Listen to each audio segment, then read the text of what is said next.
Ya, kembali di dialog kita hari ini, saya ingin langsung ke Pak Fajar lagi terkait dengan koordinasi yang dilakukan oleh Bekraf sendiri dengan pemerintah daerah. Karena kan sebetulnya bicara soal data-data soal pelaku ekonomi kreatif di daerah, sebetulnya Pemda memiliki data tersebut gitu ya, dan akhirnya ini kemudian dapat lebih mudah lah apabila memang nantinya sudah ada dana yang akan disalurkan ke pelaku industri ekonomi kreatif ini. Seperti apa, Pak Fajar? Ya, bicara data tentang pelaku ekonomi kreatif tadi betul seperti yang disampaikan Pak Budi tadi bahwa data itu ada di bawah gitu ya. Ada di Kadin yang menghimpun asosiasi pelaku dan kemudian juga ada di kelembagaan pemerintah di daerah. Itu satu. Yang kedua, dinas-dinas terkait. Ini juga kita sedang berkoordinasi karena nomenklatur Ekraf ini buat daerah juga mungkin baru. Sehingga kemarin kami juga sempat diundang, saya oleh Kementerian Dalam Negeri untuk berkoordinasi tentang kemungkinan adanya dinas ekonomi kreatif di daerah-daerah. Gitu kan. Ini memang sesuatu yang telah dan kita akan terus gulirkan gitu. Ya, Pak Budi, Anda mengevaluasi lah ya sebetulnya ada dana yang kemudian sebaiknya juga disalurkan secara maksimal kepada pelaku industri kreatif di daerah-daerah. Sejauh ini udah maksimal belum sih?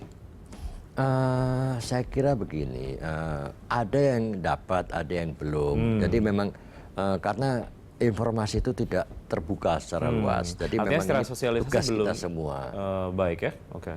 Banyak Pemda yang sudah melakukan, kayak contohnya Jawa Timur itu dia sourcing atau browsingnya itu sampai ke bawah dan terupdate semua, itu sangat bagus dan itu harus direplikasi oleh Pemda lain. Baik, ya ada pendapat ataupun pertanyaan yang akan disampaikan oleh Bapak Haitami dari Kalimantan Tengah. Selamat siang Pak Haitami.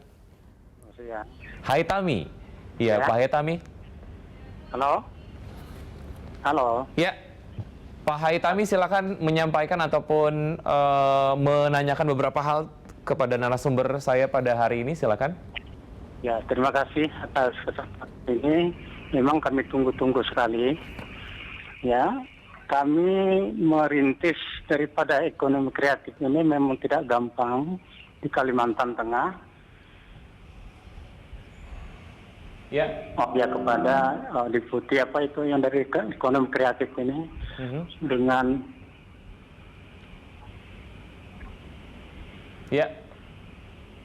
Pak Tami. Ya. Silakan dilanjutkan. Jadi kami dari 1989 karena di Kalimantan Tengah ini tidak tidak ada yang menggalinya.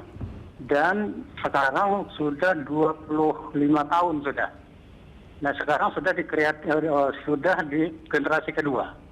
Oleh sebab itu kami sudah sepuh sudah sebenarnya. Tetapi kami mempunyai kendala dan banyak sekali desain-desain yang telah kami ciptakan. Nah jadi oleh sebab itu kami ada kendala apa? Karena tanah ini pinjam.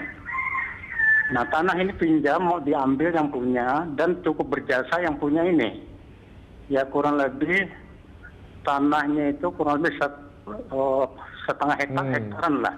Ya, baik Pak Haitami, berarti Anda kemudian ingin menanyakan terkait dengan akses pendanaan sampai ke pelosok-pelosok gitu ya? Ya jadi kurang lebih 300 jutaan itu dan tidak pernah dibantu. Setelah meraih prestasi.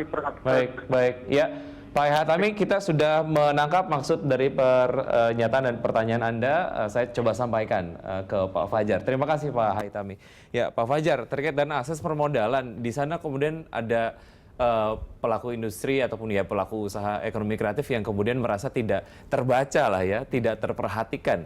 Dari Deputi Anda sendiri sebetulnya sejauh mana sudah melakukan langkah-langkah ataupun penetrasi terkait data ini supaya memang yang di pelosok-pelosok itu langsung juga bisa mendapatkan bantuan? Ya, yang pertama saya ingin sampaikan di sini apa yang sedang dilakukan oleh Deputi Riset dan Pengembangan di mana terkait dengan wilayah Kalimantan ini.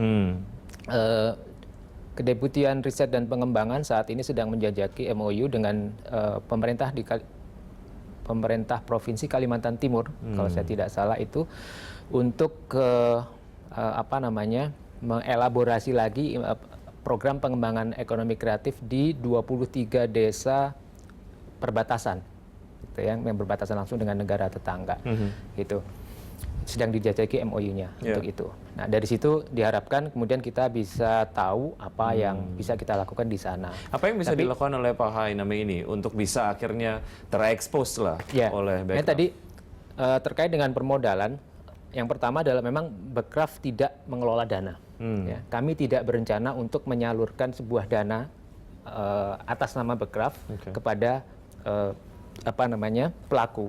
Tetapi kenapa begitu? Karena sebenarnya saya mengatakan bahwa dana-dana yang sudah tersedia sekarang itu banyak sekali. Tadi Pak Budi menyebutkan LPDB, ada CSR dari BUMN, ya, ada LPII. Dana-dana swastanya sendiri pun cukup besar, baik dari dalam maupun luar negeri, gitu. Nah, ini yang tinggal tadi ekosistemnya, gitu. Karena yang namanya dana, ya, pemilik dana itu di luar yang hibah tadi ya, tentunya tanpa diperintah pun dia akan masuk pada sektor-sektor atau bidang usaha yang dianggap memberikan keuntungan. Nah, tugas Bekraf adalah bagaimana meningkatkan capacity building dari para pelaku tadi, sehingga dia istilahnya makin seksi gitu di bawah di mata pemilik dana, investor itu. Jadi tanpa diperintah pun mereka akan masuk, gitu kan. Jadi itu yang sedang kita siapkan. Ada tidak mekanisme komunikasi lah ya antara teman-teman pengusaha di pelosok sana terhadap Bekraf akhirnya bisa tersampaikan secara langsung terkait dengan hal ini? Karena kan tentunya juga Bekraf sebagai lembaga baru ini memerlukan masukan dari banyak pihak gitu ya. Yang pertama tentunya di era yang borderless gini ya, online gitu kan. Kita sedang menyiapkan sebuah web khusus ekonomi kreatif Indonesia yang di situ bisa menjadi big data juga untuk kami mengambil kebijakan dan juga sebagai media komunikasi antara kita dengan para pelaku yang ada di bawah. Itu satu hal.